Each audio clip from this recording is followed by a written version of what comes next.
तो अब हम हेल्थ वर्ड का मीनिंग समझ चुके हैं। हेल्थ वर्ड का मीनिंग क्या था कि इतना अच्छा होना, कि बीइंग वेल यानी ठीक होना, कि हम इतना अच्छा होना कि हम कोई भी फंक्शन को अच्छी तरीके से कर पाएं। और किस तरीके के फंक्शन? फिजिकल, मेंटल या सोशल फंक्शन।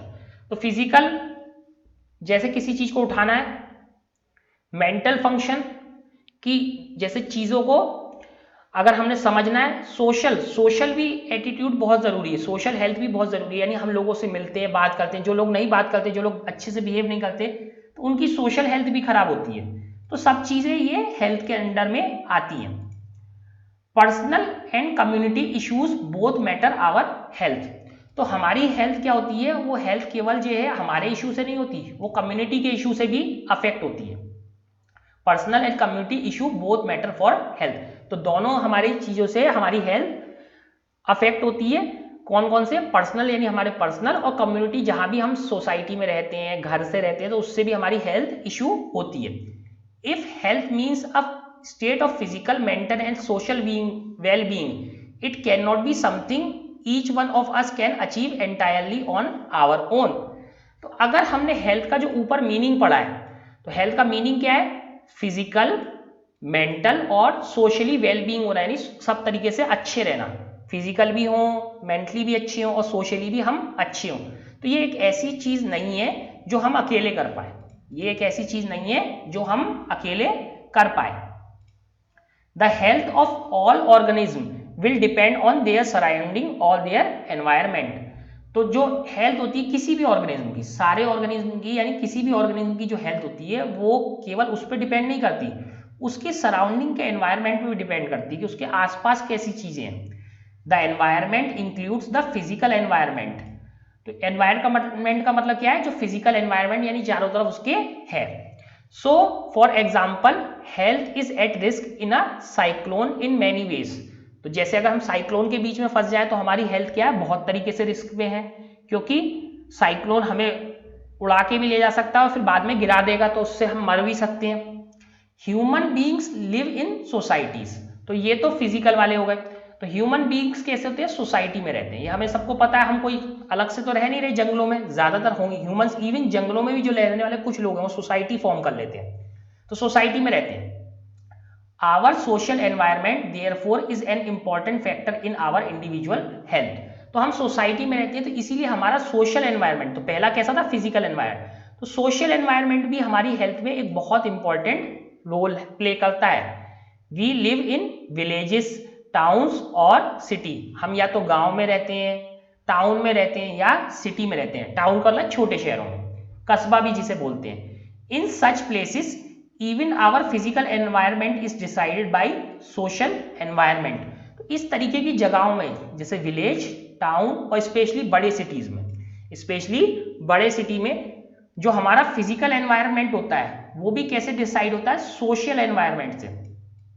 वो भी सोशल एनवायरमेंट से डिसाइड होता है, क्योंकि मान लो कि पड़ोसी है और पड़ोसियों को पेड़ पसंद नहीं है तो वो पेड़ काट देंगे, या पड़ोसी ने घर बना लिया, पेड़ कट गया। तो इस तरीके से हमारा फिजिकल एनवायरमेंट भी सोशल एनवायरमेंट से डिसाइड हो रहा है। Consider what would happen if no agency is ensuring garbage is collected and disposed. तो अगर शहर में ऐसा हो जाए कि कचरे को कोई आता ही नहीं उठाने, कचरा उठाया ही नहीं जा रहा, तो क्या होगा? What would happen if no one takes responsibility for cleaning the drains and ensuring that water does not collect in the streets or open spaces। तो इससे भी बहुत बड़ी प्रॉब्लम हो जाएगी। तो सोशल जो एनवायरनमेंट है वो फिजिकल एनवायरनमेंट को भी अफेक्ट कर रहा है, कि गार्बेज नहीं उठ रहा, या ड्रेन्स साफ नहीं हो रहे, नालियां साफ नहीं हो रही, या जो वाटर है वो सड़क पे या जगह जगह इकट्ठा ना हो, पानी भर जाता है जैसे सड़कों पे बारिश के दिनों में, तो वो ना हो। तो अगर कोई एजेंसी ही नहीं है तो क्या होगा? इस तरीके से हमें एक सोशल एटमॉस्फेयर भी चाहिए जो इन सब फिजिकल एटमॉस्फेयर को मेंटेन करे, फिजिकल एनवायरनमेंट को मेंटेन करे। So if there is a great deal of garbage thrown in our street, or if there is an open drain water lying stagnant around where we live, the possibility of poor health increases। तो अगर कहीं पे भी ऐसी जगह है जहां पे गार्बेज यानी कचरा आमतौर पे रहता है, आमतौर पे कचरा रहता है, या स्ट्रीट पे फेंका जाता है जहां पे कचरा ज्यादा है, या जो ड्रेन है वो ओपन है, खुला हुआ नाला बह रहा है, खुला हुआ नाला बह रहा है, या पानी रुका हुआ है, पानी स्टेगनेंट है यानी रुका हुआ है, कचरा है, खुला हुआ नाला है, या वाटर स्टेगनेंट है, रुका हुआ पानी है, अगर उसके आसपास हम रहते हैं तो क्या होता है, हमारी हेल्थ पुअर होने के चांसेस बढ़ जाते हैं, तो हमारी हेल्थ खराब होने के चांसेस बढ़ जाते हैं। Therefore public cleanliness is important for individual health. तो इसीलिए हमारी क्लीनलीनेस जो है, पर्सनल क्लीनलीनेस के साथ पब्लिक क्लीनलीनेस भी जरूरी है। मान लो हम तो बहुत अच्छे साफ सुथरे होकर चल रहे हैं, बट रोड पे कचरा है हमारे घर के सामने पड़ा हुआ, पानी भर जा रहा है, तो मच्छर हो जाएंगे, डिफरेंट टाइप के इंसेक्ट्स हो जाएंगे, तो क्या हमारी हेल्थ अच्छी रह सकती है? नहीं।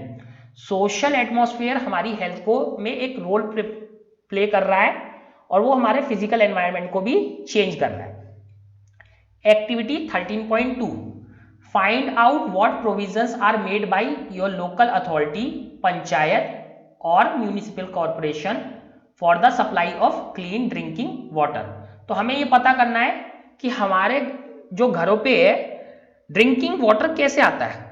तो हमारे जो भी हो सकता है, पंचायत है, अगर गांव है तो पंचायत होगी, या शहर है तो म्यूनिसिपल कॉर्पोरेशन होगा, तो वो कैसे करते हैं कि वो घरों पे साफ पानी आए पीने का, तो ये हमें पता करना चाहिए। Are all the people in your locality able to access this? क्या सारे लोग ऐसे हैं जो शहर में जिनको ये सब मिल रहा है? क्या कुछ लोग ऐसे भी हैं जिनके पास ये सेफ ड्रिंकिंग वाटर, अच्छा ड्रिंकिंग वाटर नहीं है? तो ऐसे डेफिनेटली हर शहर में लोग होते हैं। क्या रीजन है कि उनके पास सेफ ड्रिंकिंग वाटर भी नहीं है?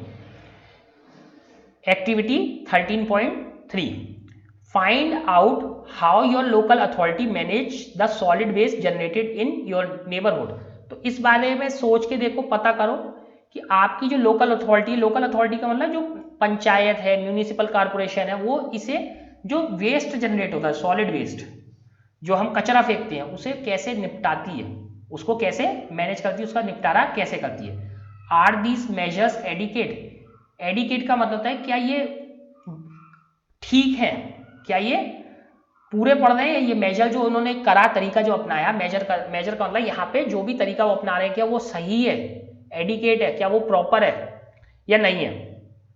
If not what improvements would you suggest? अगर ये तरीका सही नहीं है तो आप क्या कहना चाहते हो कि किस तरीके से इसे और अच्छा बनाया जा सकता है। What could your family do to reduce the amount of solid waste generating during a day और वीक? तो आपकी फैमिली क्या कर सकती है जिससे आपके घरों में कचरा जो भी वेस्ट निकल रहा है वो रिड्यूस हो जाए। तो आप सोच सकते हैं डिफरेंट टाइप की चीजें कि क्या हम ऐसा कर सकते हैं कि आपके घरों से निकलने वाला सॉलिड वेस्ट यानी कचरा जो हम डस्टबिनों में फेंकते हैं वो रिड्यूस हो जाए, क्योंकि डस्टबिन में गीला कचरा तो फेंकते नहीं है, सॉलिड वेस्ट ही फेंकते हैं, तो कैसे रिड्यूस कर सकते हैं, तो ये हमें सोचना चाहिए। We need food to be healthy? हम क्या करते हैं, खाना खाते हैं हेल्दी रहने के लिए, and this food will have to be earned by doing work. तो ये फूड कैसे मिलता है? फूड के लिए हमें मेहनत करनी पड़ती है, काम करना पड़ता है, जिससे हमारे को क्या मिलता है, पैसे मिलते हैं, और पैसे से हम फूड खरीदते हैं। For this the opportunity to do work has to be available. लेकिन इसके लिए एक जरूरी चीज है, वर्क करने के लिए वर्क भी तो होना चाहिए, अवेलेबिलिटी ऑफ वर्क। अगर कुछ जगह ऐसी है जहां पे काम ही नहीं है तो फिर वो वर्क क्या करेगा पर्सन, काम भी तो होना चाहिए, काम करने के लिए काम भी की अवेलेबिलिटी भी तो जरूरी है। We need to be happy in order to be truly healthy. तो अब हमें ये भी पता है कि अगर हमने हेल्दी होना है तो हमें हैप्पी भी रहना पड़ेगा, खुश रहना पड़ेगा। अगर हम दुखी हैं तो भी हम हेल्दी नहीं हैं, अगर हम हर वक्त दुखी रहते हैं। And if we mistreat each other and are afraid of each other we can not be happy. अगर हम एक दूसरे को बुरी तरीके से बिहेव करते हैं, जैसे एक दूसरे से मिसबिहेव करते हैं, या एक दूसरे से हमें डर लगता है, अगर हम एक दूसरे से मिसबिहेव करते हैं, एक दूसरे से हमें डर लगने लगता है, तो भी हम हैप्पी नहीं रह सकते, हम हैप्पी नहीं रहेंगे। We can not be happy और हेल्दी। तो हैप्पी नहीं रहेंगे तो हेल्दी भी नहीं रहेंगे। तो इसी तरीके से हमें एक दूसरे को अच्छे से ट्रीट भी करना चाहिए। तो इसी तरीके से हम देख रहे हैं सोशल सिस्टम कैसे हमें अफेक्ट कर रहा है। Social equality and harmony are therefore necessary for individual health. इसी तरीके से हम देखते हैं कि सोसाइटी में जो बराबरी है, इक्वालिटी और हार्मनी, जो सब साथ में मिलके काम करते हैं, हार्मनी का मतलब सब चीजें साथ में चलना, वो कितनी जरूरी है।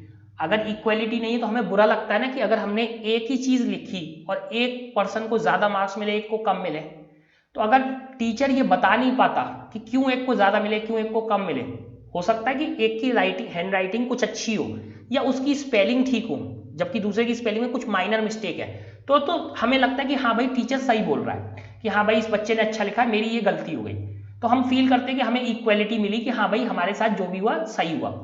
लेकिन अगर बिल्कुल ही एक जैसी चीज़ें और हम टीचर एक्सप्लेन नहीं कर पाता, तो हमें लगता है कि इक्वलिटी नहीं है, चीज़ें बराबरी पे नहीं आएंगी। जब तक चीज़ें बराबरी पे नहीं आएंगी तो हमें अच्छा नहीं लगता। ऐसी सब चीज़ें साथ मिलके चलनी चाहिए। अगर हम हर समय लड़ते रहेंगे तो भी हमें अच्छा नहीं लगेगा। We can think of many other such examples of connection between community issue and individual health. इसी तरीके से हम डिफरेंट टाइप के कम्युनिटी इशू और इंडिविजुअल हेल्थ यानी पर्सनल हेल्थ के बारे में सोच सकते हैं। ऐसे बहुत सारी चीज़ हो सकती हैं जो हम सोच सकते हैं।